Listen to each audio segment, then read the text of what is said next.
APBN kita didesain posturnya makin sehat. Jadi artinya cara bayar utangnya defisitnya makin kecil, primary balance-nya positif, itu berarti kita bayar utang. Dan setiap kali ada utang jatuh tempo kita selalu bisa bayar melalui apa yang disebut revolving. Dan kalau semakin kecil berarti exposure-nya makin kecil. Makanya debt to GDP ratio walaupun undang-undang membolehkan sampai 60, Kementerian Keuangan itu membuat rule sendiri jauh di bawah, yaitu separuhnya. Tidak boleh ngelebihin 30%.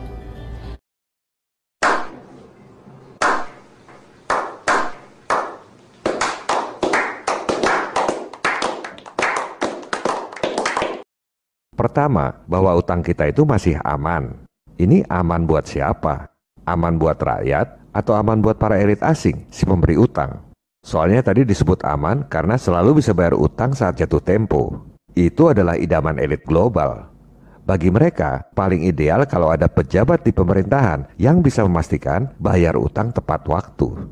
Kemudian disebut soal revolving. Ada banyak model revolving credit facility. Yang paling sederhana, model kartu kredit. Dikasih plafon utang, bisa ditarik atau digunakan kapan aja, selama nggak mentok plafon. Yang penting bayar bulanan. Nah, kalau fasilitas seperti ini digunakan buat bayar utang, namanya gali lubang tutup lubang. Atau model lain lagi, dari revolving credit. Misalnya, rakyat dikasih kredit 100 juta rupiah. Tiap bulan cuma bayar bunganya doang, katakan sejuta. Setelah 12 bulan, dilunasi yang 100 juta, langsung diperpanjang, kasih kredit lagi 100 juta. Jadi cuma plus-plus doang. Itu adalah idaman para pengusaha kurang modal. Utang terus-terusan. Pengusaha yang punya modal pasti nggak mau. Sama juga kerja buat bank. Bayar bunga, taruhlah 12%. Emang laba bersihnya berapa? Udah kegerus buat bank. Apalagi revolving, perpanjang utang terus. Cuma kerja buat para bankir. Kenapa elit global kasih fasilitas revolving? Karena mereka memang nggak ngincar pengembalian utang pokoknya. Orang itu hasil penggandaan uang elektronik di perbankan. Duit siluman. Yang mereka incar adalah pembayaran bunganya. Itu yang masuk kantong mereka. 373 triliun per tahun. What the fuck? Kemudian, aman karena rasio GDP atau PDB. Kita lihat data publik. GDP per kapita Indonesia $4.135. Artinya apa? Kita kurskan dulu. Asumsi 14.200 sama dengan 58,7 juta rupiah per tahun. Kita bagi 12. Jadi, berdasarkan data resmi, pendapatan penduduk di Indonesia itu rata-rata 4,8 juta rupiah per penduduk per bulan. Tapi kan di rumah itu nggak semua orang kerja. Taruhlah yang kerja suami, punya 2 istri dan 1 anak. Kebalik, punya 1 istri dan 2 anak. Berarti dianggap pendapatannya 19,5 juta rupiah per bulan per keluarga. Coba lihat saudara-saudara kita di Papua. Apa pendapatannya 19,5 juta rupiah per bulan per keluarga? Atau saudara-saudara kita di NTT, apakah pendapatannya 19,5 juta rupiah per bulan per keluarga?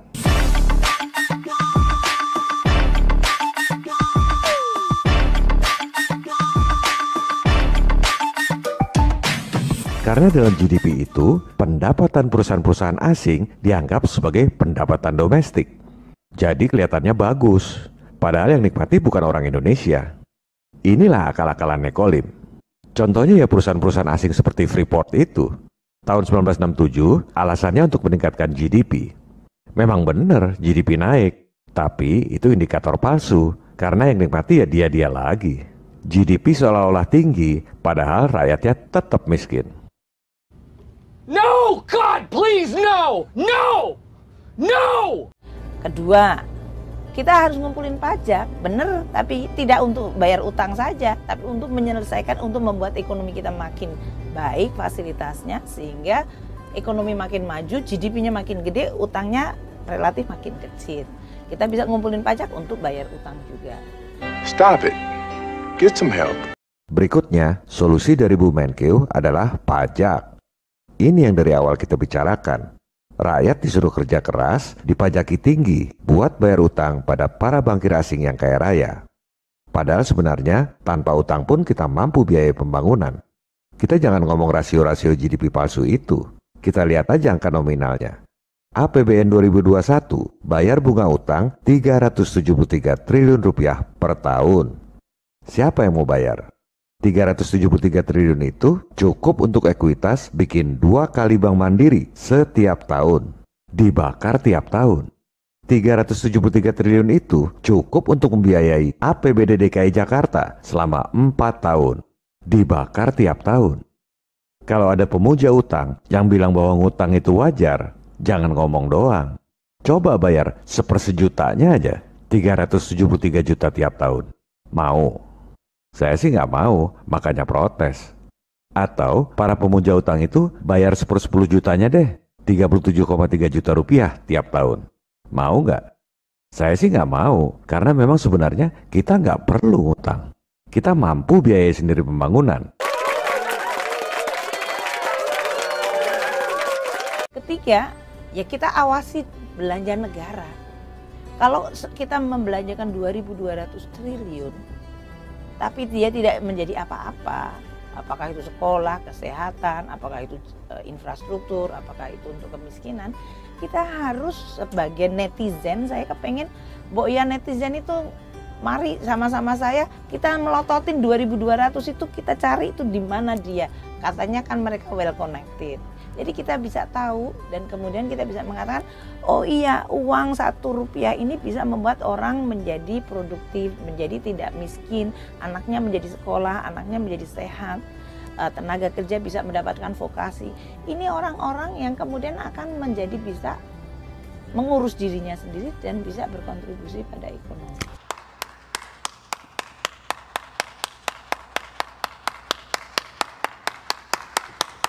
Solusi ketiga dari Bu Menkyu, rakyat suruh pelototi penggunaan APBN. Loh, itu bukan tugas rakyat. Masa pejabat yang pada korupsi anggaran, rakyat yang disuruh pelototin? Rakyat sudah lapar, Bu. Kerja susah, cari duit susah, bernapas pun dibikin susah, disuruh pakai masker.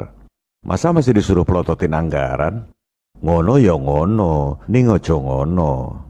Kami berharap orang-orang secerdas Bu Sri Mulyani bisa memberi solusi konkret yang pro rakyat, bukan pro utang pada elit keuangan global.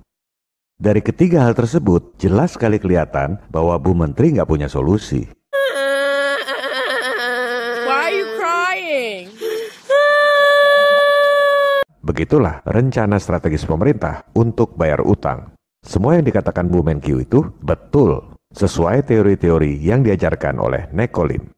Jadi, kalau ini ujian kuliah, nilainya excellent, highest distinction. Bahasa Yunaninya summa cum laude. Untuk materi kuliah, ajaran Nekolim. Tapi, kecerdasan itu bukan tahu segala hal tanpa mempertanyakan, melainkan justru mempertanyakan segala hal yang kita pikir kita tahu. Oh my God! Wow!